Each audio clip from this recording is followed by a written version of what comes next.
In my life where everything was wrong, something finally went right. Nanalo ang asawa ko sa raffle! Pero muntik na talagang masira dahil sa isang simpleng salitang out of package. Ano nga ba ang nangyari? Worth it pa rin ba ang cruise? Panoorin nyo hanggang dulo.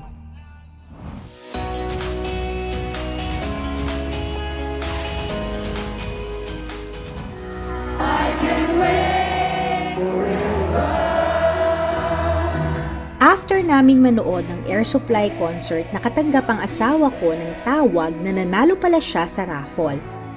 Kaya pumunta kami sa Pinnacle Passage Tourism para i-claim ang prize namin.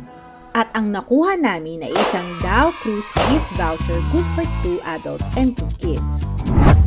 Fast forward, nabook namin ang cruise nitong June 26. Maganda ang instructions nila dahil bukod sa Google Maps ng boarding location, nag-send din sila ng Google Maps para sa free parking. Kaya madali lang namin itong nahanap.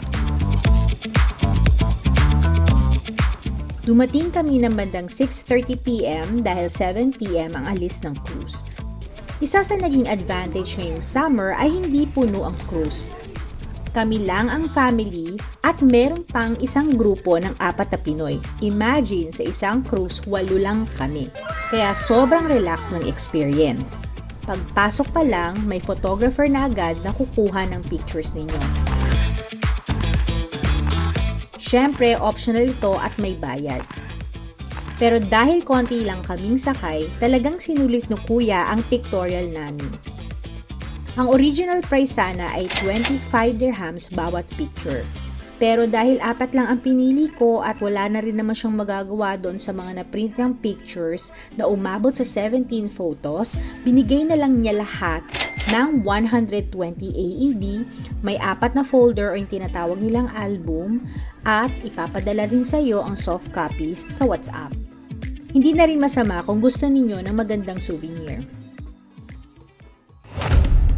May isang bagay lang kaming medyo hindi nagustuhan.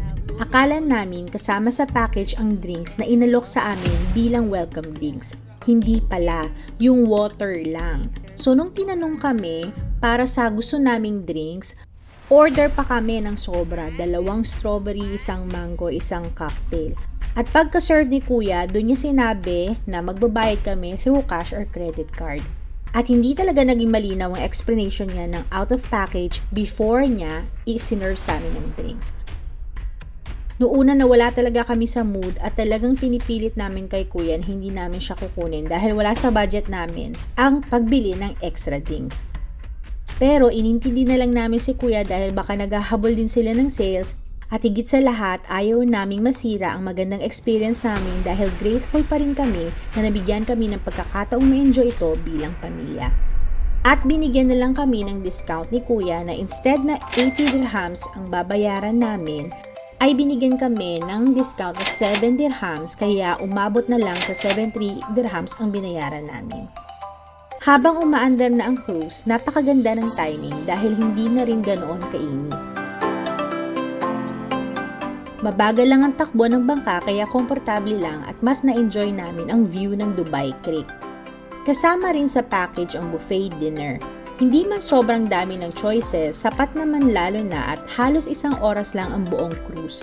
Habang kumakain, tuloy-tuloy lang ang ganda ng tanawin.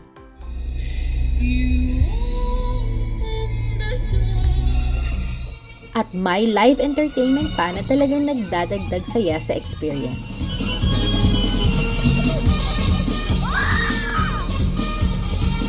Overall, masaya kaming na-experience ito kasama ang mga bata.